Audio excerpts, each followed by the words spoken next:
우리는 바쁘게 움직일 수밖에 없습니다.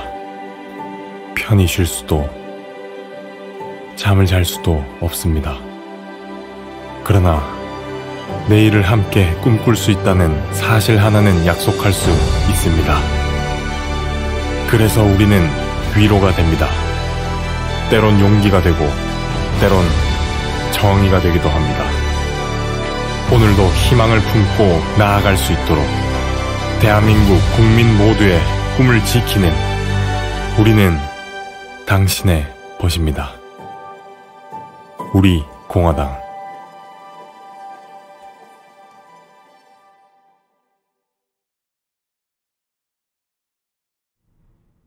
네, 안녕하세요. 당원 동지 여러분, 그리고 애국 시민 여러분, 해외 동포 여러분. 오늘이 벌써 1월 22일, 신축년 인사한 지가 엊그제 같은데, 월말로 이렇게 접어들고 있습니다. 지난 한동안 동안 편안하셨습니까? 당의 이런저런 회의를 통해서 또 메시지도 전달되고, 또 언론 보도를 통해서 이 나라가 어디로 가고 있는지 제대로 된 프레임을 갖고 분석의 틀을 갖고 있는 분들이라면 그걸 제대로 알고 있을 텐데, 그냥 9시 뉴스나 보면서 언론 보도되는 내용만 보고 판단하는 국민들이라면 도대체 헷갈리고 아직도 교계를 까우통하는 분들이 많으리라 이렇게 생각하면서, 저는 진실과 정의를 통해서 제대로 대한민국의 현실을 파악하는 우리 국민들을 위해서, 그리고 또 우리 공화당처럼 투쟁의 깃발을 들고 대의 명분을 가지고 투쟁하는 논리를 개발하는 차원에서 오늘도 현안 분석을 중심으로 방송을 하겠습니다. 보니까 오늘도 이성인님하고 이경숙님, 지우개님, 푸른하늘님, 김정혜님, 달리다큐님, 지혜로우님, 윤수님, 안드레, 자, 여기서 이제 조금 멀리 있어가지고 화면이 잘 안 보입니다만, 그렇게 좀, 박중구님도 들어오시고 하셨는데, 일단 좋은 의견 주시고, 부족한 방송입니다만은 같이 동참하는 그런 분위기가 됐으면 좋겠습니다. 영등포 시장 인근, 또 국회대로길 인근에 우리 자리 잡은 당사 중에 공기가 좀 푸근해요. 삼원사원 중에서도 삼한이 아니고 사원 기간인 것 같아요. 영상인 것 같아요. 모처럼 푸근하고, 아까 제가 점심 먹고 잠깐 이 근처 한번 이렇게 한 10분 정도 배를 꺼트리려고 산책을 해보니까 춥지가 않더라고요. 그나마 조금 숨을 돌릴 수 있는 그런 시간이었습니다. 오늘 본격적인 토크를 하기 전에 제가 시 한 가지를 소개하려고 저희 책 중에서 이렇게 살펴보니까, 이게 2009년도에 제가 낸 시집인데, 하늘을 향해 입을 벌린 사람, 6번째 시집인데, 제 시집의 15페이지에 보면 변하지 않는 사람들이라는 제목으로 시가 하나 있더라고요. 저는 시를 참 빨리 씁니다. 생각하지 않아요. 5분이면 시 하나 쓰고 거의 고치지 않습니다. 고치는 것도 인위적으로 그러는 것 같아서 그냥 쓴 그대로 출판도 하고 남겨놨어요. 실수하는 것도 마음의 흐름이기 때문에 인위적으로 고칠 필요가 없다는 생각을 했어요. 이때 이거 변하지 않는 사람들, 이게 지금처럼 이렇게 나라를 파괴하는 이런 사람들은 아니더라도, 이 시를 쓴 2009년도에도 나라를 위해서 일한다기보다는 자신들을 위해서 일하는 많은 위정자들을 보면서 이 시를 쓰지 않았나, 그런 생각이 드네요. 변하지 않는 사람들. 이게 2009년 4월 14일이니까 벚꽃이 아마 피는 시절에 쓴 시 같습니다. 국민들은 역사에 등을 돌리고 벚꽃만 만개하는 시절이네. 역사의 아픔을 잊은 우리가 아니라면 한반도 주위가 이처럼 어지러워도 나라 생각을 접고 자신들만 쳐다보나? 이리도 어려운 시절이던가. 어떻게 이 지점을 건너야 하나? 아무리 이리저리 둘러보아도 정답이 있는 어려운 길을 버리고 오답이 있는 오솔길만 가는 이들. 국민들은 또다시 속아야 하나? 제발 메마르지 않는 양심이 있다면 진실한 자기 고백이라도 해야지.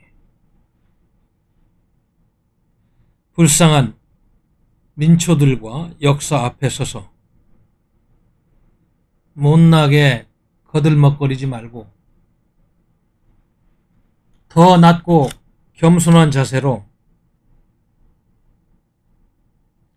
이 나라를, 힘든 국민들을 걱정해야지.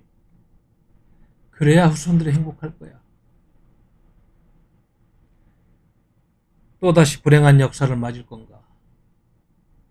또다시 우리 면전 앞에서 2009년 4월 14일 날 쓴 시입니다. 어떻게 느끼셨어요?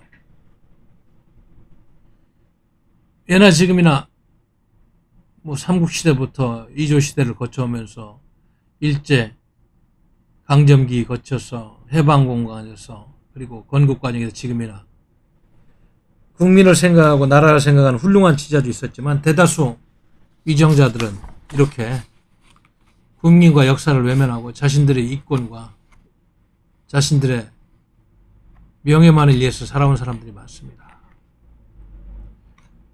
이 시의 귀결은 지금 대한민국이 망하고 있는 현실 앞에서는 이루 말할 수도 없고요. 그런 의미에서 한번 음미해보는 시간이었나 생각하면서 소개해드렸습니다. 아까 여기 방송 오기 전에 오늘 22일 날 1월 22일 11시에 그 언론에 발표된 한국갤럽 여론조사를 보니까 한국갤럽에서 발표한 여론조사 치고는 지금 문재인 정부의 국정수행평가에 대한 긍정평가는 37%, 그리고 부정평가는 54%로 나왔어요. 잘못한다는 부정평가. 약 17%가 더 나왔죠. 잘못한다는 게. 근데 재밌는 거는 이걸 보니까, 세대별로, 이렇게 봤는데, 18세에서 29세, 그러니까 20대죠. 18세에서 29세 사이가 긍정이 23%, 부정이 55%. 부정이 2배가 넘어요. 긍정이 23%고 부정이 55%입니다. 20대가 이 정부에 대해서 굉장한 혐오감을 갖고 있는 게 보이네요. 30대, 40대는 전교조 세대의 영향을 가장 많이 받은 세대라 그런지 이념적으로도 이 정부에 대해서 큰 비판을 안 하는 것 같아요. 30대는 긍정이 46, 부정이 49, 거의 엇비슷합니다. 30대는. 40대는 오히려 40대는 긍정이 더 많아요. 긍정이 51%, 부정이 43%. 그러니까 40대가 문재인이 주사파 정권을 지지하는 핵심 연령계층이라는 게 오늘도 나와요. 이 여론조사를 우리가 어디까지 믿어야 될지 모르지만 아무튼 흐름을 보는 거니까 이렇게 나오고, 50대는 부정평가 34%, 긍정평가 61%. 또 50대는 그래도 박정희 대통령의 부국강병 정신하에서 국민교육 현장을 몸소 익히면서 국가관을 키우고 교복을 입고 다닌 세대다 보니까 나라 걱정을 더 많이 하는 게 느껴지고, 60대도 마찬가지로 부정이 34, 긍정이 57%. 그러니까 40대를 제외하고 전 연령대에서 부정평가가 많이 높았다. 특이한 거는 20대 18세에서 29세 사이 긍정은 23인데 부정이 55% 나왔다. 그리고 40대가 문재인 정권을 지지하는 긍정이 51%, 부정이 43%. 긍정이 많았다. 이것이 아주 좀 특이하게 나와 있어요. 여러분도 어떻게 생각해요? 여러분 주위의 친인척들하고 혹시 대화를 해보실 기회가 있었으면 아마 이 여론조사가 정확하진 않아도 대충 흐름하고 맞지 않느냐 이런 생각을 하는데 뭐 주위에 조카라든지 뭐 자제분들 계시는 그런 분들하고 대화를 하다 보면 아마 비슷하게 느끼지 않았나 이런 생각이 듭니다. 오늘 뭐 제가 방송 제목을 우리가 항상 하는 당에서 하는 이야기입니다만은 법칙 안보 파괴, 경제 파괴, 법칙 파괴의 자핵은 누굴 위함인가? 자핵은 누굴 위함인가? 이건 뭐 간단한 질문인데 정말 누굴 위해서 정치를 하는 사람들인지 한번 생각을 해봐야 돼요. 누굴 위해서 정치를 하는 사람들입니까? 우리 국민들은 아마 문재인 주사파 정권 이전에는 그래도 대한민국의 최고 통치권자는 아마 대부분 국민들은 그래도 대한민국이 조금 잘못된 걸 수정하려고 하는 그런 차원에서 그래도 대한민국을 지키려고 하는 정치를 하는 사람들이다 이런 생각을 하는 사람들이 주류였을 텐데 요즘은 이제 이런 질문까지 오는 거죠. 문재인 권력이 대한민국의 헌법을 사랑하지 않고 그들만이 원하는 한 번도 경험해보지 못한 세상을 만들려고 하는 건 누굴 위한 것인가? 이런 질문을 던져볼 수밖에 없습니다. 여러분 어떻게 생각하세요? 누굴 위한 것입니까? 대한민국 대다수의 국민을 위한 것입니까? 대한민국의 정통성을 위한 것이에요? 대한민국의 헌법소를 위한 것입니까? 못 사는 대한민국 국민들을 잘 살게 하기 위함입니까? 지금 제가 말씀드린 거에는 해당이 안 되는 것 같아요. 지금까지 4년여 가까운 시간 동안 해온 행태를 보면 거기에는 해당이 안 되는 것 같아요. 오히려 과도한 이념을 가진 주사파들만의 7, 80년대 그 협소한 운동권 논리에 갇힌 자기 도구마에 빠진 독선과 독단에 잘못된 정치 이념을 실험하는 그들만을 위한 정치를 하는 것이, 그리고 그걸 조금 더 확대하면 잘못된 민족 논리로, 폐쇄적인 민족 논리로 대다수의 북한 주민들을 고통스럽게 하는 북한의 독재 정권을 위한 그런 정치를 하는 거. 조금 더 확대하면 인류의 보편적인 가치인 인간성 향상과 인권과 자유와 풍요로운 개인의 생활권보다는 중국 공산당과 같은 논리는 외세배기이고 민족 자주입니다만 전체주의적인 성향을 가진 사람들과 팀을 짜겠다는 잘못된 흐름과 영합하는 이런 정치를 하는 게 아닌가, 저는 그런 분석을 하고 있어요. 제 분석이 좀 잘못됐길 바라요. 그래야지 나라가 잘 되는 거니까. 제 분석이 맞다면 대한민국은 더욱더 잘못되는 거죠. 여러분 어떻게 생각하세요? 어제도 제가 오전에 전략회의 시간에도 조금 메시지를 전했고, 청와대 앞에 가서 기자회견을 하면서, 그리고 서초동 검찰청 앞에 가서 기자회견을 하면서 메시지를 전했습니다만, 국민과 대한민국 헌법 체계를 위해서 일하는 권력이 아니면 그 권력은 정당성을 상실하는 겁니다. 어제도 제가 말씀드렸죠.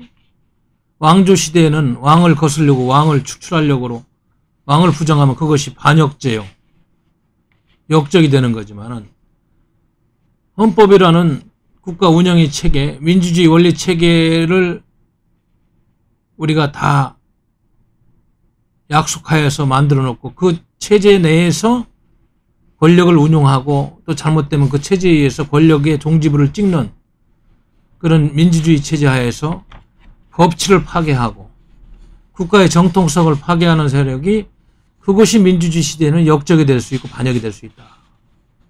이거 얼마나 무서운 논리입니까? 역사에 무슨 죄를 짓는지도 모르고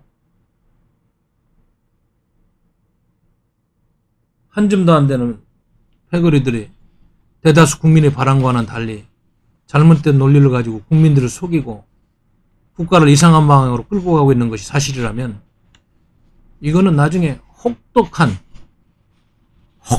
평가를 반드시 받을 겁니다. 반드시 받을 거예요. 응?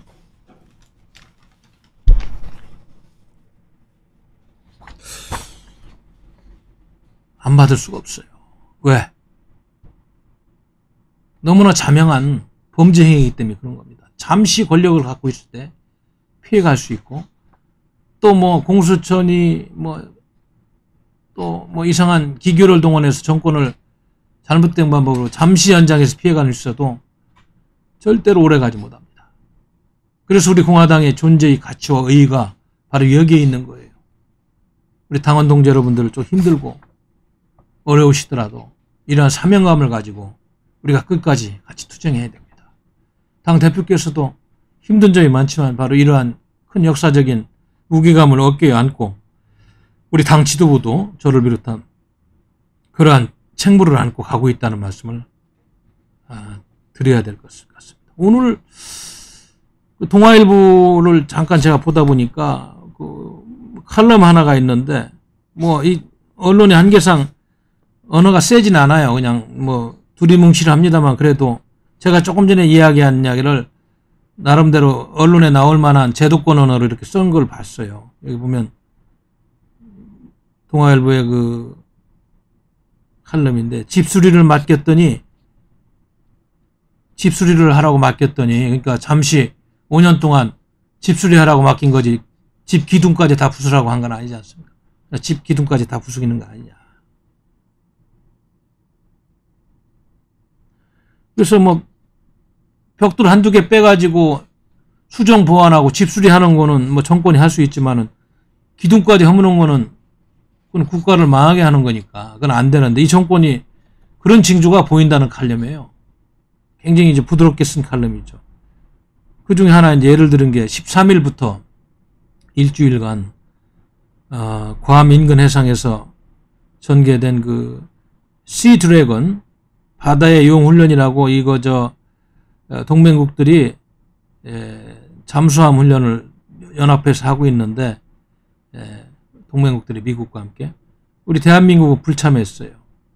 그래서 호주, 일본, 인도, 미국 이렇게 하는데 캐나다까지 갔네. 대한민국 불참했는데 불참한 사유는 코로나 상황이라는데 자, 이 하나만 보더라도 대한민국을 바치고 있는 안보의 기둥을 허무는 거예요. 그냥 코로나하고 이게 무슨 상관이 있어요. 호주하고 일본, 캐나다는 코로나가 없어서 참가했습니까? 코로나가 요만한 거라면 국가의 안보이건 이만한 거기 때문에 무시하고 가는 거예요. 이런 논리를 들어서 국방부가 논평을 내고 그러면 얼마나 역사와 국민을 우습게 하냐 이거야. 우습게. 대노할 만한 상황입니다. 대노할 만한 상황이에요. 말만 나오면 선거에서 이겨서 대선 공약을 신청한다는데 글쎄요. 아무리 선거에 이겼어도 국민 여론은 수시로 바뀌게 돼 있는 거고 국가 이익에 반한다는 결론이 나오면 그거는 수정되고 보완되는 것이 그게 헌법의 논리에 맞는 거죠. 마치 말이죠. 선거에서 압도적인 다수가 지지를 받아서 당선된 것처럼 얘기하는데 실질적으로 문재인 씨 대선 득표율은 41%였는데 득표자의 41%. 전체 유권자로 환산하면 31%밖에 안 됐어요. 이걸 알아야 됩니다. 그래서 오늘 이 칼럼에서도 내가 잘 아는 정치학자를 소개했던데 하버드대 정치학과 스티븐 레비츠키 교수가 말한 대로 전 세계적으로 선출된 독재자의 전형적인 수법은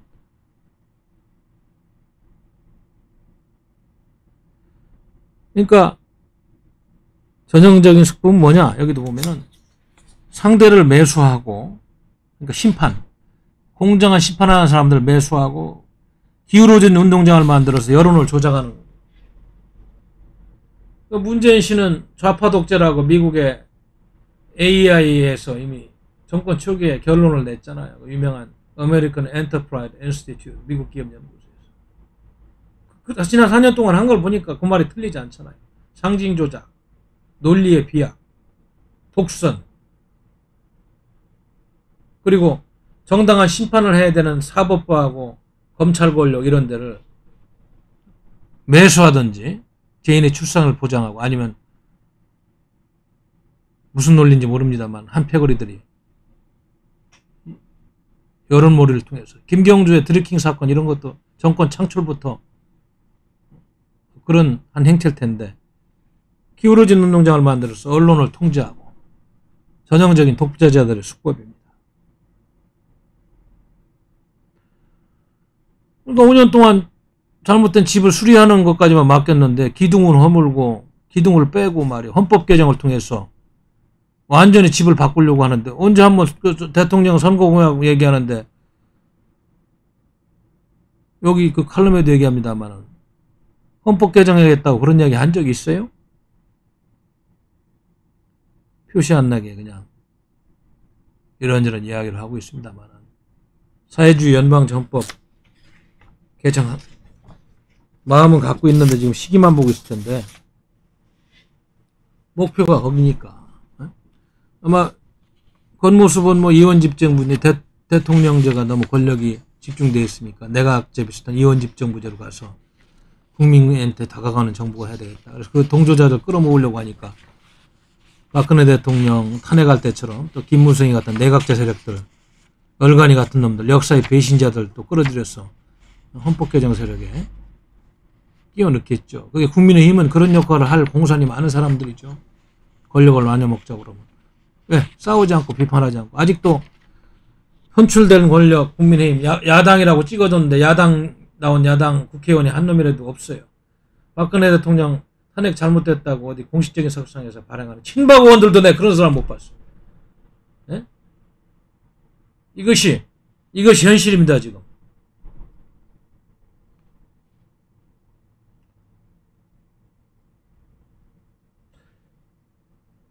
저는 뭐 경제 문제도 내가 가끔 말씀을 드립니다만, 아무리 전공이 외교안보 쪽이다 보니까 그쪽을 통해서 이 정권을 많이 비판할 수밖에 없는데, 지금 다른 것보다도 우선 이야기를 좀 풀고 싶은 게, 지금 바이든 행정부가 출범을 하면서 다 이제 새로운 인물로 내가 진영을 짜고 이렇게 하고, 토니 블링컨이라는 새로운 국무장관 지명자가 이제 지금 몸을 풀고 미국의 외교 정책을 총괄할 그런 준비를 하고 있습니다. 어제도 잠깐 제가 전략회의 때 모두반으로 말씀드렸습니다만은, 그런데 대한민국에서는 외교장관을 뭐 강경화를 물러나게 하고, 정의용 전 안보실장, 집권 초기 한 3년에 한 분을, 그런 분을 내정을 했어요. 정의용 씨는 여러분들이 잘 알다시피 문재인 정권 초기에 비핵화 사기회담, 미북 정상회담을 이끈 안보 사기꾼 반열에 그 신뢰성이 없는 인물 아니에요. 평양 가서 김정은 얘기 듣고 비핵화 한다고 미국 대통령한테 쫓아가서 비핵화하니까 정상회담을 통해서 풀면은 분명히 비핵화합니다. 알고 보니까 다 사기겠어요. 그러니까 미국에서는 정의용이 그러면 주사파 권력에 충견 역할하는 신뢰성이 없는 인물이구나. 그리고 트럼프 행정부에서 했던 탑다운 방식의 정상회담을 통한 대북 정책은 안 하겠다는 건데 왜 그런 인물을 다시 외교장관에 임명하느냐. 동맹국이 뭐고 나라가 망하더라도 그냥 주사파의 이념과 철학에 따라서 내 사람 챙겨가지고 가겠다는 거 아니겠어요. 얼마나 잘못된 거예요. 바이든 대통령도 후보 시절 토론할 때 보면 미북 회담을 성과 없는 리얼리티 쇼라고 할 정도로 그걸 비판하고 있는 그런 상황인데, 토니 블링컨 미 국무부 장관 지명자 상원 청문회에서 그랬듯이 전반적으로 검토해서 다시 하겠다는데 왜 정의용이를 임명합니까? 실패한 미국 회담의 중재자 아니에요. 그걸 왔으면 빨리 경질해가지고 청와대 근처도 오지 말게 하는 것이 정상적인 정권이고 국민을 향한 두려움이 있는 정권이라면, 예의가 있는 정권이라면 그렇게 해야 되는데 아무 상관없어요. 아기야 뭐 청문회도 뭐 부적격하다 그래도 그걸 쳐다보지도 않고 내 사람이 임명하는 정권이니까 후한무치하게 이런 말할 필요가 없는데, 한일 관계도 그렇게 관제 반일 민족주의 이념 세력들이 적용하는데도 옆에서 지켜보면서 안보가 다 파괴되는 거 알면서 지소미아 파기 씌워버릴 때 미국에서 그렇게 우려하면은 조정을 해야 되는데 그냥 쳐다본 인물, 무슨 소신도 없는 인물을 본인의 출세를 위해서, 나라를 위해서 일하는 게 아니고 본인의 출세를 위해서 일하고, 아니면 본인도 그런 겉모습은 외교관 출신입니다만은 뭐 나는 그분의 철학이라는 이런 걸 잘 모르니까 나라 공적 인형에서 나타난 것, 나라의 해로운 부분만 이야기하는 것이 옳기 때문에 나타난 것만 가지고 얘기를 하는 거예요. 그래서 지금 블링컨 미국 국무부 장관 지명자는 대북을 압박을 높여서 전면적으로 대북 정책을 재검토하겠다는데, 정호영 씨는 말이죠, 평화 프로세스를, 실패한 평화 프로세스, 비핵화 사기극 계속하겠다는 거 아니에요?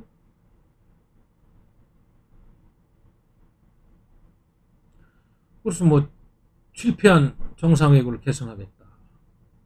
또다시 김정은이 만나고 바이든 대통령 쫓아가서 북한이 비핵화할 의향이 있으니까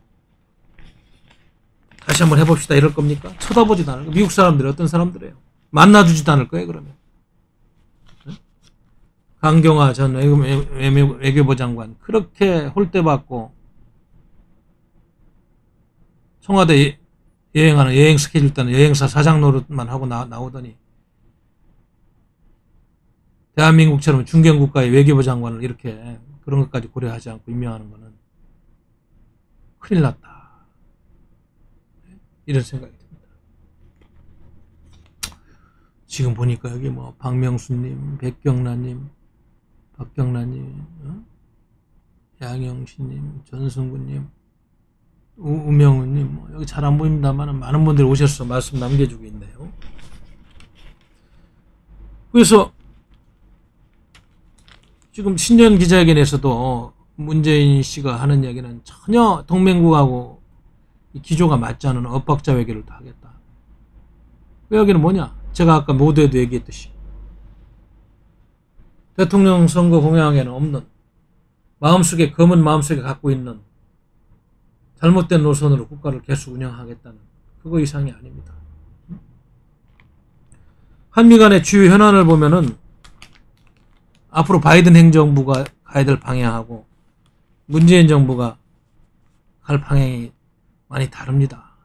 과거에도 그래서 신뢰성을 다 잃었지만 북한 핵 문제, 그 문제 관련해서도 또 미북 대화 관련해서도 그렇고 바이든 행정부는 전면적으로 정책을 재검토해가지고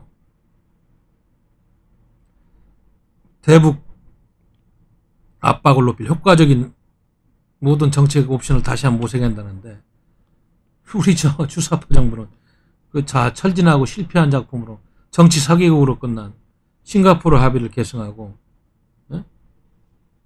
미북 대화를 조기 재개시킨다. 대화가 조기가 재개가 됩니까 지금?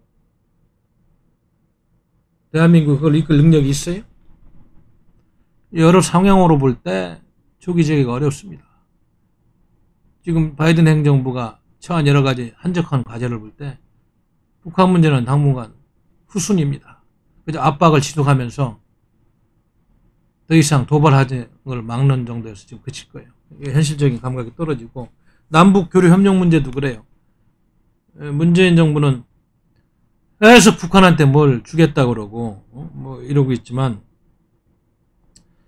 미국은 물론 뭐 꼭 북한과 뭐 교류를 안 하겠다는 건 아니지만 철저하게 규명을 해서 북한의 태도 변화를 보면서 하겠다는 그런 차이가 있고 가장 중요한 한미동맹 체제의 핵심 고리인 그 한미연합훈련 문제는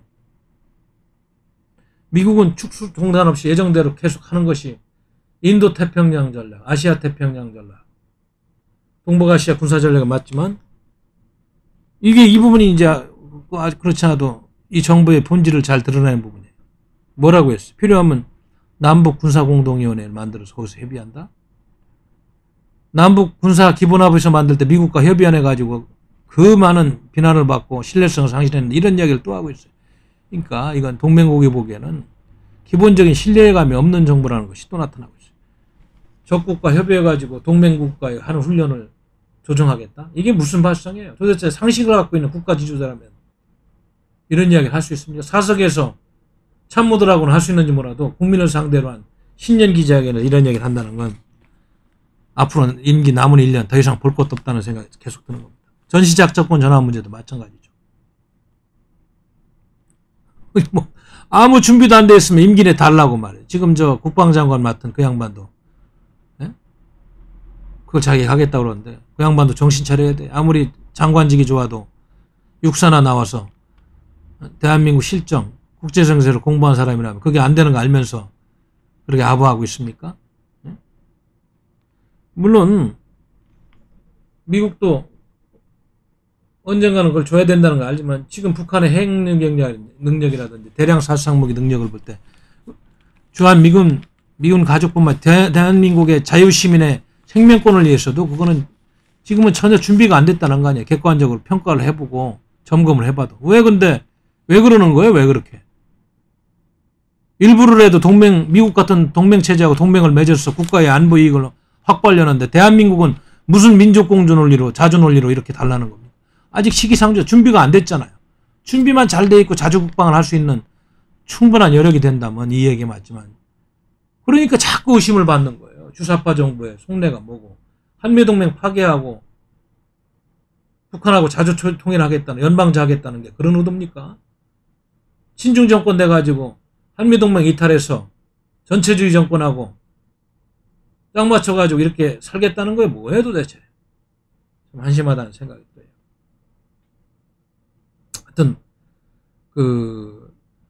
좀 바이든 행정부에서도 변할 수 없는 가장 큰 기준은 트럼프 행정부에서 아무리 뭐 잘못된 게 있다 뭐 이렇게 비판할 수는 있어도 중국 공산당 견제하고 중국 공산당 반중 전선을 만드는 거는 트럼프 행정부보다 오히려 더 강화될 확률이 많아요. 왜냐하면 그동안에 발표된 간첩 사건이라든지 미국사에 침투해서 미국의 국익을 침해하는 그런 사례들이 너무 많이 나와가지고 이런 상황인데 우리 정부는 아직도 뭐 전략적 모호성을 유지하고 이상한 논리를 얘기하는데 그러면 동맹국가가 아닙니다.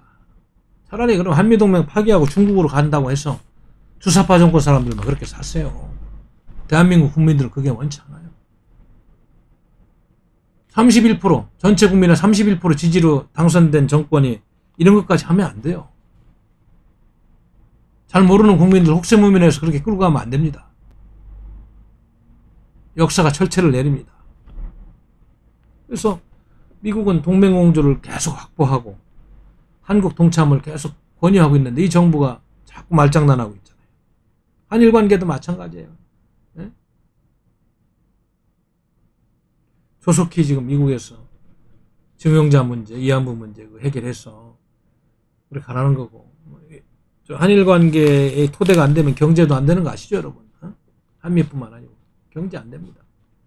물론 중국의 큰 시장도 의식하지만 한미일 관계 무너지면 대한민국 경제는 안 되는 건 기정사실이에요. 말은 뭐 과거사에 머물지 않고 미래지향적인 걸 한다는데, 그러면은 국제법 차원에서 누가 봐도 민족주의가 너무 강한 그런 이야기 하지 말고, 대한민국이 상품을 팔아먹고 세계의 다자무역 질서를 옹호하고 시장경제 질서를 옹호하는 그런 투명한 그런 국가로서 따질 건 따지되 너무 무리하게 국제법에 어긋나는 그런 이야기만 해서는 안 됩니다. 그런 부분들이 지금 큰 숙제로 와 있는데, 이 정부가 신년 기자회견을 보니까 그걸 바꿀 의향이 없어 보입니다. 그래서 저는 그 김정은 북한의 독재자가 전혀 핵을 버릴 의사가 이만큼도 없어요. 이만큼도 없고, 지난번 8차 노동당 대회에서도 나왔습니다만, 오히려 핵 보유국 지위를 확고히 하고 그걸 통해서 핵 군체 협상을 통해서 북한의 독재 체제의 생존을 모색하겠다는 전략을 나왔고, 그리고 최대 주적은 미국이다 이런 이야기 하면서 지금 한미 간의 이간질을 계속 할 거고, 핵 선제 타격 능력을 고도하기 위해서 계속 지금 뭐 미사일도 개발하고 계속 여러 가지 실험들 하고 있다는 걸 지금 은연중에 다 나타냈잖아요. 또 핵 추진 잠수함 개발까지도 이야기하고. 그래서 앞으로는 비핵화는 뭐 생각도 안 하고 핵 군축 협상을 통한 북한의 생존 전략을 모색한다는 걸 명확했는데, 이 정부가 가장 큰 피해를 보고 있는 대한민국 정부는 이러한 이야기를 하는데도 경고의 말 한마디, 견제하는 말 한마디 안 하고 있어요. 전술 핵을 개발해서 500km 이내의 단거리 미사일에 지금 탑재할 그런 기술이 있는 북한의 그 발언을 보면서도 아무 이야기하지 않는 정부는 도대체 신뢰감이 없어요. 우리 국민 입장에서 봐서 안보면에서 경제면에서 도대체 신뢰감이 없어요. 그냥 대한민국 뺏기는 게 아닌가 이런 불안감과 정말 스트레스만 받습니다. 전술핵까지 개발하겠다는 거 아니에요? 그래서 이렇게 되면 이제 한국과 미국 간의 대북 정책은 파열음을 날 수밖에 없어요. 말은 뭐 것들이 이렇게 하는데 이미 뭐 생각 자체가 다른데, 같은 출발선상에 있는 거 생각이 다르고 지금까지 다르기 때문에 파열음을 내는 게 뭐 당연하자. 그래서 뭐 주사파 정부는 북한을 그렇게 옹호하고 중국 공산당에 대해서 뭐 두루뭉실하게 노골적이는 아닙니다만 친중 노선을 가고 있는 바에서 미국은 핵을 갖고 있는 북한은 안 되겠다는 거, 중국 공산당은 때려잡겠다는데 이게 맞겠냐고요. 그거 다 정용회 같은 사람 외교장관 임명, 전자권 내놓으라는 그런 국방장관 임명, 이게 맞겠냐고. 그래서 그런데도 남북 평화 프로세스 실패한 거 이야기해서 다 실패했는데 우리 국민들은 뭘로 하는 거예요? 제가 보기에는 당분간은 미국도 북한하고 대화할 만한 그런 장을 마련할 의사도 없고 그렇게 할 전략이 없다고 봅니다. 왜냐하면 북한이 변하지 않는 걸 알기 때문에 그래요. 외교적 해결을 통한 북한 핵 문제 해결? 어렵습니다. 왜 대한민국 정부는 그걸 인정을 안 해요? 말장난을 그만해야 된다.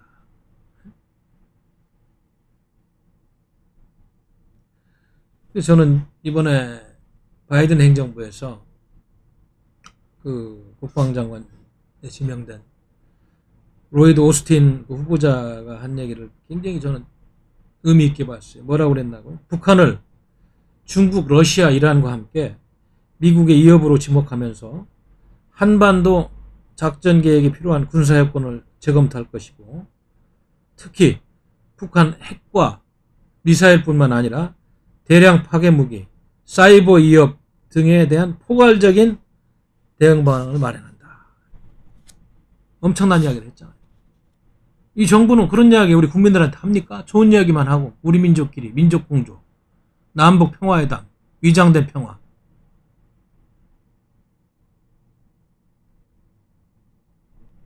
미국은 아마 조만간에 이러한 생각을 갖고 있기 때문에 사드 추가 배치, 운용성 확보할 수 있는 군사 운영 체계 개편, 이것도 요구할 거예요.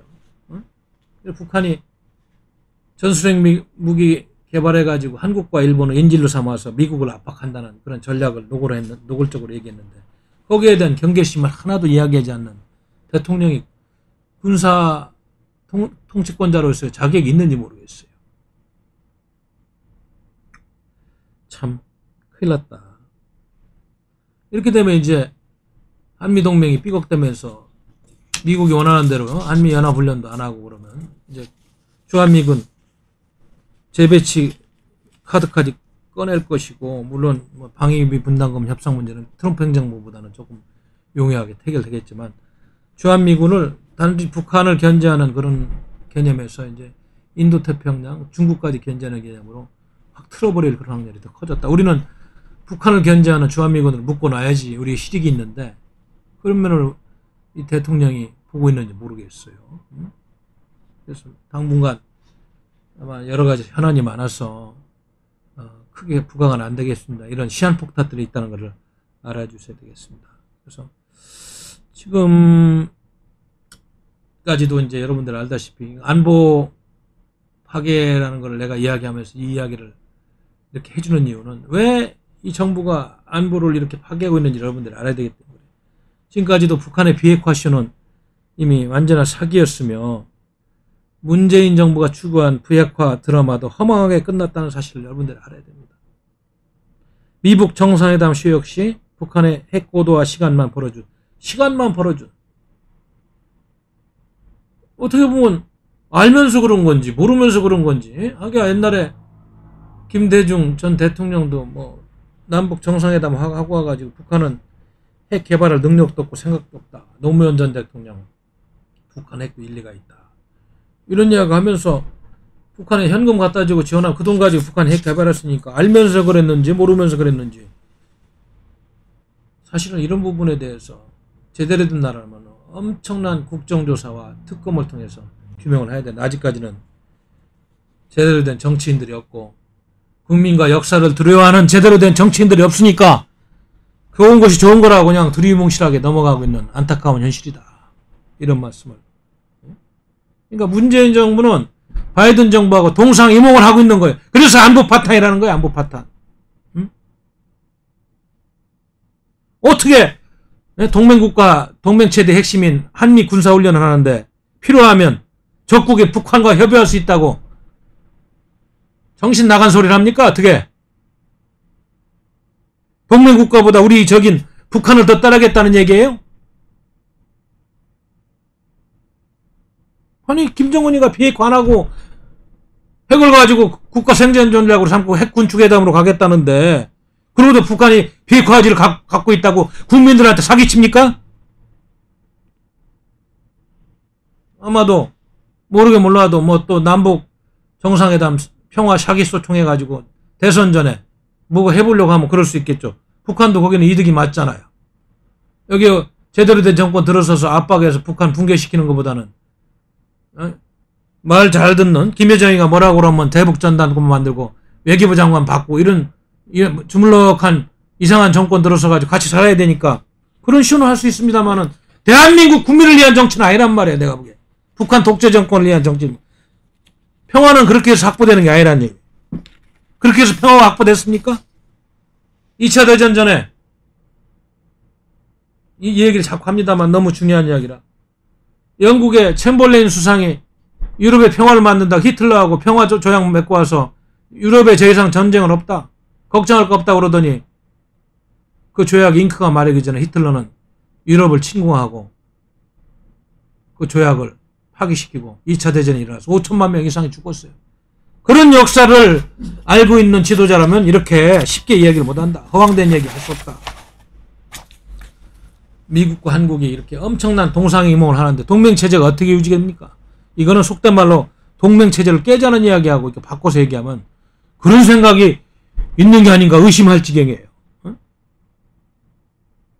그래서 북한과 한미연합훈련을 협의한다는 게 말이 되냐고 도대체. 북한을 위해서 봉사하겠다는 거예요? 6.25를 북한 김정일이가 일으킨 거 아니에요? 그때 6.25에서 우리가 적화됐으면 베트남처럼 그런 수준으로 말이야. 이렇게 풍요로운 나라가 안 됐을 텐데 반쪽이라도. 도대체 무슨 생각을 하는지 모르겠어요.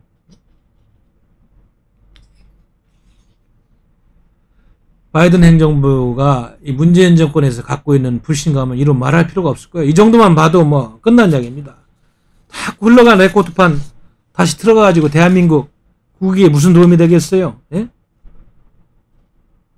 이미 과거에 매몰되고 다 판 끝난 사람들 왜 갖다 씁니까?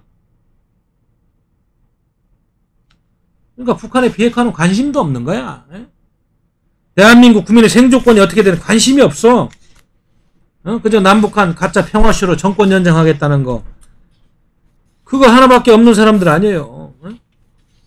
그게 아니라면 어떻게 국민들을 상대로 이럴 수가 있어요. 이럴 수가. 예?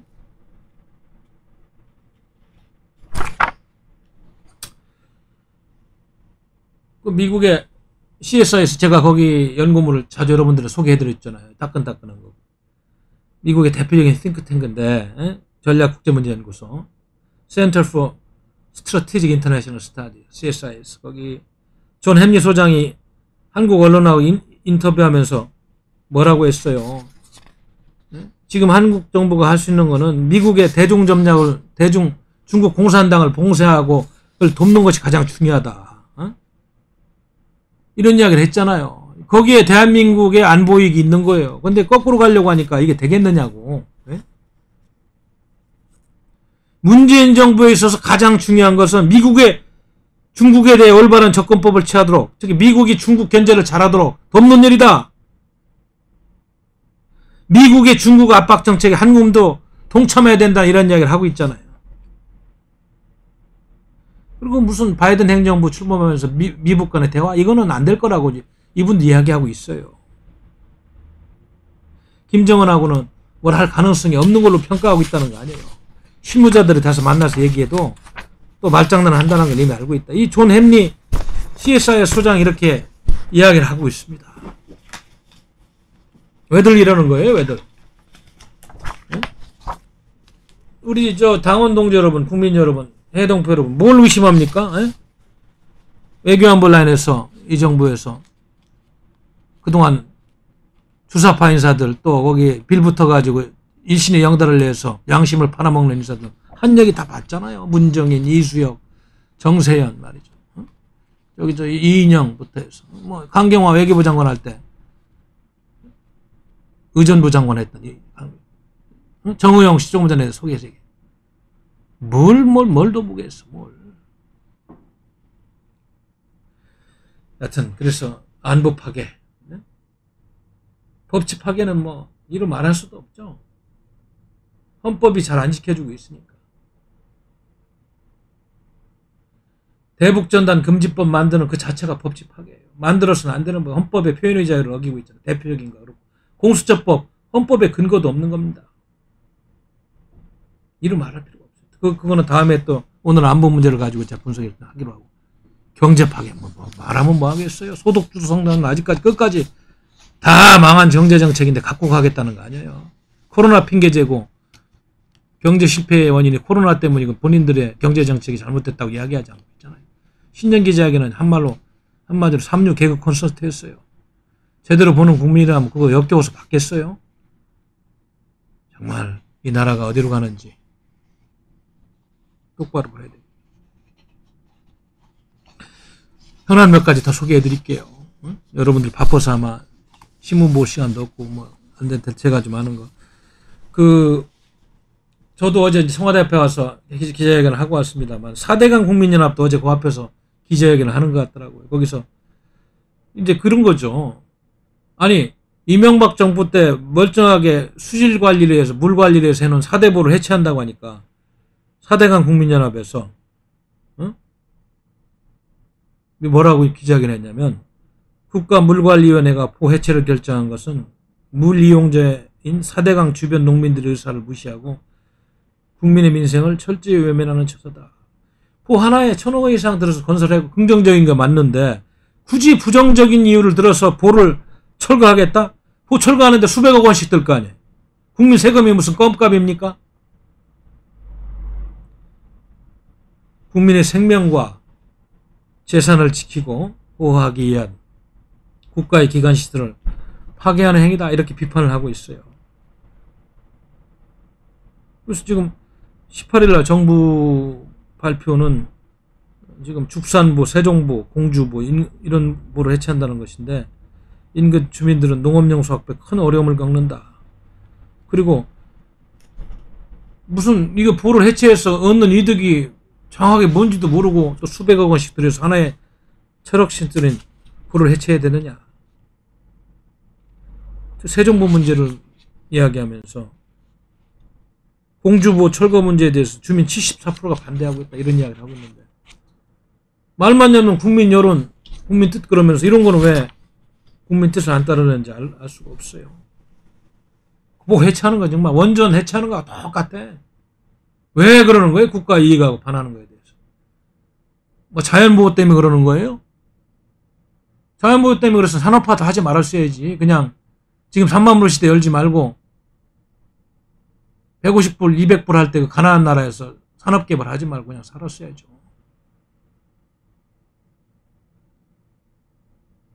친환경론자라고? 환경론자 아닌 사람이 어디 있어요?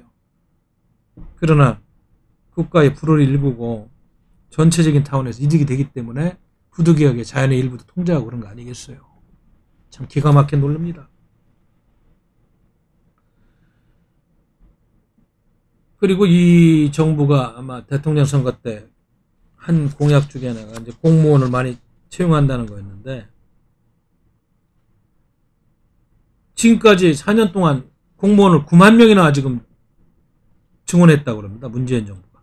올해 한 해만 또 3만 명을 늘리는데 기가 막힙니다. 자영업자들은 줄도 서나고 낼 세금이 없어가지고 저러고 있는데, 지금도 공무원 숫자 많은 거 아니에요? 전산화하고 그러면 반이면 되는 거 아닙니까?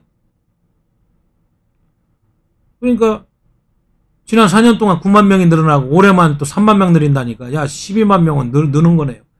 지금 보니까 박근혜 정부 4년 정도는 4만 명밖에 안 늘었고, 이명박 정부 때는 통틀어 1만 명밖에 안 늘었다는데, 이명박 정부 1만 명 늘은 거 12배를 늘리는 거네 보니까. 인구는 줄어드는데 공무원을 왜 늘리는 거예요? 공무원도 줄여야지 국가 재정이 큰 부담이 되는데. 공무원 한번 늘리면 철밥통이라서 해고도 안 되잖아요.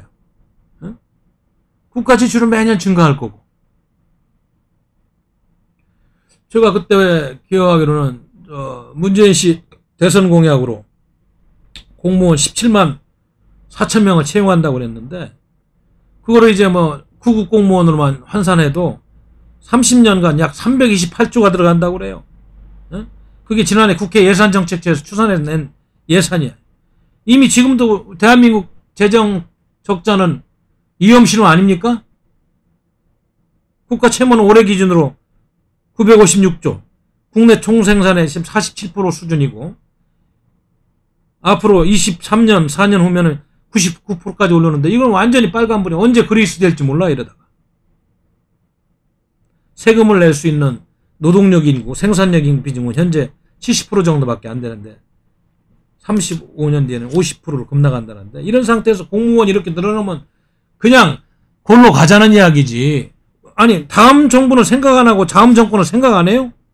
그냥 표만 받으면 답니까? 갈라치기 하면서? 공무원들 비판하는 게 아닙니다. 나라의 운영과 전체적인 흐름을 객관적으로 장기적으로 균형 잡히게 가자는 이야기죠. 또 공무원들만 이렇게 막 특혜를 준다는 기사도 나오고, 시중은행의 연 이율 1.5% 이하 초저금리 대출은 공무원들이 98% 이상 받은 걸로 나타났다는데, 이거 이런 이야기 국민들이 알면 그렇지 않아도 열받는데, 저도 공직생활을 좀 했습니다마는 정책부서에서 통상산업부, 외교통상부, 국회, 공직생활을 좀 했습니다마는, 이런 기사 나오면 국민들 열받는 거 아니에요? 어떻게 초저금리 대출을 공무원한테 98% 이상 해줬다는 거예요. 기사에 나온 겁니다. 이건 제 얘기가 아니에요. 그러니까 국민의힘 윤창현 의원실에서 자료를 뽑아냈는데, 그러니까 초저금리 대출을 받은 차주 11만 1,700여 명 중 98.6%가 국무원이랍니다. 국무원. 일반 서민들, 어려운 서민들한테 초저금리 대출을 해줘야지. 이자가 거의 없는 1.5%면 공무원들이 다 가져갔다니까. 공무원 느리고 말이죠. 안 늘리는데. 공무원 아니면 공무원 공화국이고. 이게 전체주의 국가로 가는 길이지. 뭐야 이게. 참. 태양공으로 말이에요. 국가 다 지금 망치면서 4대강 보호해놓은 거 그거는 훨씬 이점이 많은데 태양광이나 해체하세요. 수도하고 그거는 그냥 하겠다는 사람들 말이죠. 응? 그러니까 정권편이 환경단체들 눈치 보고 돈 벌게 해주려고 하다 보니까 이런 장난들을 치고 있는 거 아닌가. 응? 전 정권에서 한 건 다 마음에 안 들죠. 보수 정권에서 다 허물어야 되는 거죠. 국민 여러분 어떻게 생각하세요? 좋은 거 좀 칭찬해줄 만한 것 좀 없나요? 저한테 좀 주세요. 방송하면서 좀 칭찬 좀 해주게. 눈을 씻고 봐도 없어요. 저는 원래 비판적인 지식인이라 합니다만은 이주시대로 얘기하면 제가 참 선비가 상소문 쓰는 마음으로 이런 비판을 하고 있긴 합니다만 뭐 칭찬할 만한 게 없다는 얘기. 세월호 괴담도 이제 다 9차례인가 8차례 조사해가지고 참 무혐의로 나오고 대부분의 그런 주장들이 허위라는 거 아니에요. 이걸 가지고 울고 먹어서 정권 만들고 국민 여론 받는 거. 이거 이상 큰 죄가 어딨어요? 민주주의에서 여론 조작하는 거예요. 김어준 씨 같은 낙검수 출신의 이런 사람들은 뭐 고위 친문서를 주장하고 영화를 만들어서 돈 벌었다고 하니까 응?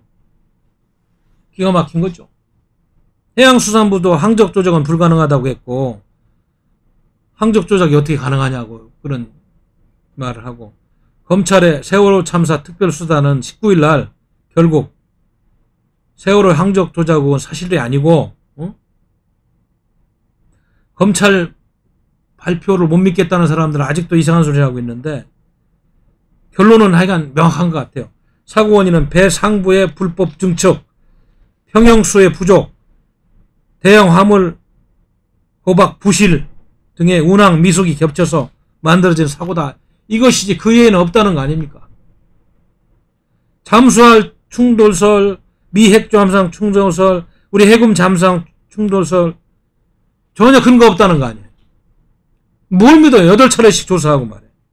한 TV방송은 네티즌이 잠수함 충돌 주장을 1시간 동안 내보냈다. 이것도 PD들 수사해가지고 진실 밝혀야 돼. 이게 언론 이렇게 함부로 하면 안 됩니다. 과거에 박원순 시장은 뭐 진실이 밝혀졌다 이러면서 그런 거짓 선동 TV 다큐멘터리 보고 이게 도대체 국민들을 얼마나 우습게 하는 거예요. 세월을 인용해 보니까 어떤 충돌 흔적도 없었고 보이지 않는 반대편에 흔적이 있을 거리라는 그런 주장도 전혀 사실이 아니다. 엉터리 다큐멘터리 만들어 내보낸 거 아니에요. 그리고 잠수함이 자신보다 몇 배나 큰 배를 침몰시킬 정도로 충돌했으면 잠수함도 침몰했거나 승조원들이 대가 죽거나 중상을 입었을 텐데 그런 것도 없었잖아요. 대한민국은 황당한 선전선동과 괴담이 진실을 덮는 나라다. 그저 억지 주장하고 선전선동하면 통하고 일부 국민들은 이렇게 넘어갔다. 그래서 검찰 세월호 특별수사단이 17가지 의혹에 대한 그런 수사 결과를 19일 날 발표한 와중에 이미 기소한 두 가지 외에 수사 방해 외압과 유족 사찰 등 대부분이 실체가 없다는 결론이 난 거 아닙니까? 임관혁 특수단장은 법률가로서 검사로서 되지 않는 사건을 억지로 만들 수는 없다. 그래서 다 무혐의 처분한 거 아니에요. 이거 7년 가까이 지났는데도 9번째, 10번째 말이죠. 조사 수사를 하고 검찰 수사에서 이미 400명 입건되고 150명 넘게 구속 기소되고 대법원이 주범들 확정 판결했잖아요. 새로운 증거가 없는데도 계속 질질 끈다는 건 말이 안 되잖아요. 계속 오해를 자초하는 것은 세월호 희생자들을 욕보이는 일이다. 이것이 국가적 참사한 건 맞지만 진실과 정확성에 기초한 팩트만 믿어야지 허위 선전선동을 믿으면 안 되겠다는 걸 다시 한번 확인하는 겁니다. 참 우리 문재인 씨가 대한민국 국가의 대통령으로 남아서 이런 문제도 이렇게 짚어주고 사실이 아닌 걸 대통령들이 일문일답을 통해서 국민들한테 설명을 해야 되는데 말이 없습니다. 일개 주사파 정파의 대통령으로 남겠다면 이럴 수가 없어요. 동맹의 그런 걸 알면서도 자꾸 딴소리를 하고 이거 안 되지 않습니까? 응? 이거 안 되지 않냐고. 응? 이제는 이제 우리 국민들이 더 이상 침묵하면 안 돼요. 정말 바보가 아니면 이런 소리 들어서도 안 됩니다. 아니 거짓인 얘기, 진실이 아닌 이야기를 왜 자꾸 들어야 돼요? 우리.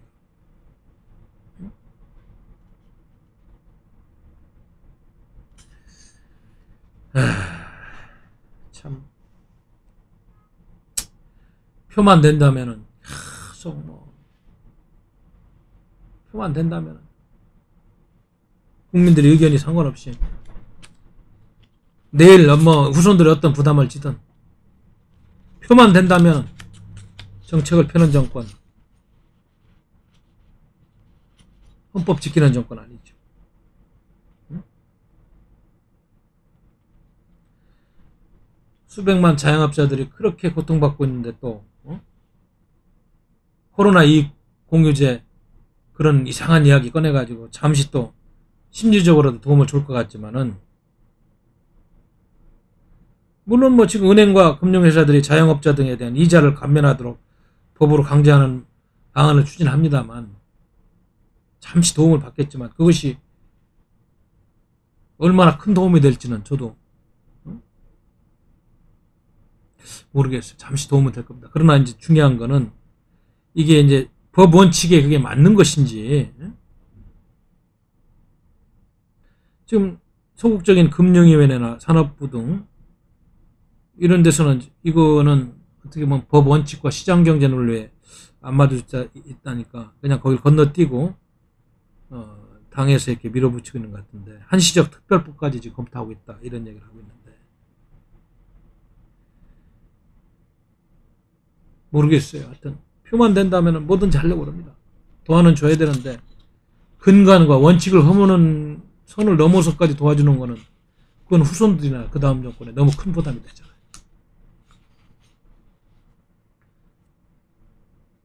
그리고 3월 중순에 마감되는 주식 공매도 금지 조치도 3개월 내 6개월 더 연장하는 방안을 검토 중인데 그래서 공매도를 싫어하는 개인 투자자가 수백만 명이 이르는 만큼 이들이 표를 얻기 위해서 하는 게 아니냐 이런 비판이 있고 시장 논리로 풀어야 할 경제정책이 집권당의 정치 논리에 의해 가지고 곳곳에서 왜곡이 되고 이런 부작용을 결국 국가 경제 전체의 부담으로 우리 후손들 멀리 갈 것도 없어요. 그 다음 정권에 돌아올 것이다. 그래서 개각하는 것도 봐도 예? 부엉의 모임이니 뭐니 이런 사람들 국민 전체의 시각에서 국민의 목소리를 균형 잡게 들리는 개각이 아닙니다. 그냥 측근들 갖다 꼽는 거예요.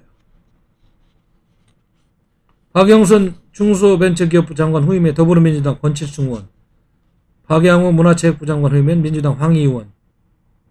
그 두 후보자는 대표적인 친문 의원이라고 소문났고 전형적인 코드 인사의 돌려막기 인사다. 정의용 씨는 내가 얘기했죠. 안 됩니다. 황희나 권 후보자는 신문 핵심 인사들의 대통령을 지키자며 만든 부엉이 모임 회원이다. 마지막까지 국민의 목소리를 듣기보다는 아주 폐쇄적인 과잉 이념 집단의 포로가 되겠다는 인사가 이렇게 할 수 없다. 그러니까 신문 군기반장들과 대통령과 오래 일에 익숙한 인물들만 내각에 배치했다. 이러면 국민들과 점점 멀어지고 굉장히 종국에는 불행한 결말을 맞는 그런 정권이 될 확률이 많아진다. 오죽했으면 과거 좌파들 좌익 진영의 이론가인 진중권 씨 같은 사람들 이제 문정권을 비판하게 했어. 이 사람들 자유주의자가 아니다. 법치주의 국가에 상상할 수 없는 이야기를 한다. 민주주의 시스템을 공격하고 이런 것들은 가장 큰 문제다. 진중권 씨 같은 사람들 이 정권을 비판할 정도로 폐쇄적이고 협소하게 국정을 운영하면은 그 미래는 뻔히 보이는 것이다. 그래서 불통과 독선이 정권이 돼서는 안 되겠다. 임기 내내 그런 정권으로 가서 끝맺으면 누가 불행합니까? 누가 불행한 거예요? 가장 불행한 건 국민이요. 선량하게 열심히 살아서 세금 내고 국가에 대한 의무를 다하고 있는 선량한 국민이 가장 불행한 거고, 그나마 그런 걸 알면서 부귀영화를 노린 위정자들, 간신들은 당대에는 불행을 모르겠습니다. 후대에는 치울 수 없는 이완용이 같은 그런 수치스러운 후손들에게 부끄러운 사람들이 될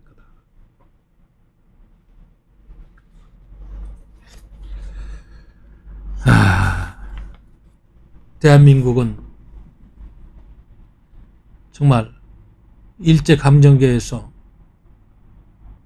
국제정치구도에 그런 가장 많은 영향을 받는 한반도에서 분단 국가로서 이승만이라는 해안을 가진 그런 지도자가 반쪽이라도 여기까지 만들어낸 기적과 같은 역사를 5,000년 역사에서 가장 반쪽이나마 전 세계에서 평가받는 나라로 만들었는데 70년의 성공의 역사를 이 5년 주사파 정권이, 물론 그 씨앗은 과거에도 있었습니다만 이렇게 무너뜨리는 걸 보면서 우리 당의 역할과 애국 진영의 역할이 더 커야 되겠다. 국민 저항권이라는 용어가 왜 필요한지를 다시 한번 실감하는 겁니다.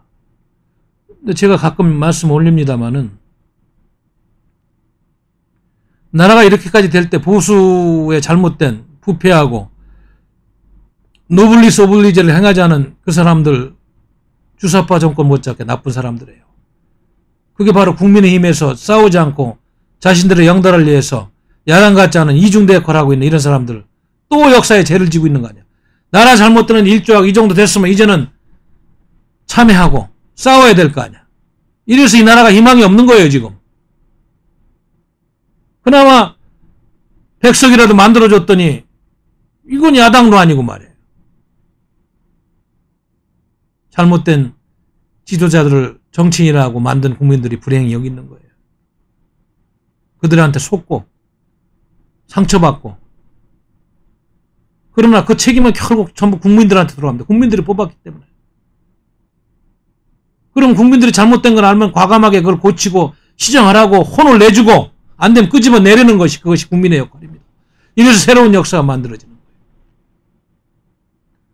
수동적이고 남 탓하고 남일이고 개인주의에 빠져서 누가 해주겠지, 이러다 나라 걸쳤다 나는 겁니다. 딱 대한민국이 지금 그 모습입니다. 그 모습이에요. 존경하고 사랑하는 당원 동지 여러분, 그리고 애국 시민 여러분, 해외 동포 여러분, 제가 이런 방송을 지식인으로서 하면서 한없는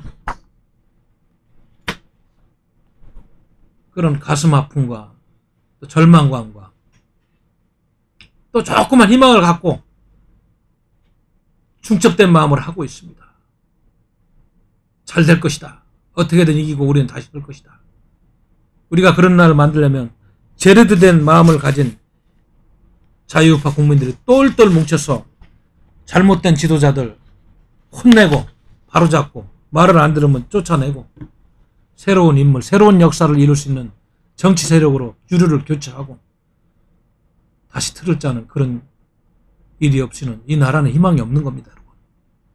그런 작업을 할 수 있는 토대를 다 같이 만들어 갔으면 좋겠습니다. 오늘은 방송을 마치겠습니다. 감사합니다. 우리는 바쁘게 움직일 수밖에 없습니다. 편히 쉴 수도, 잠을 잘 수도 없습니다. 그러나 내일을 함께 꿈꿀 수 있다는 사실 하나는 약속할 수 있습니다. 그래서 우리는 위로가 됩니다. 때론 용기가 되고 때론 정의가 되기도 합니다. 오늘도 희망을 품고 나아갈 수 있도록 대한민국 국민 모두의 꿈을 지키는 우리는 당신의 벗입니다. 우리 공화당.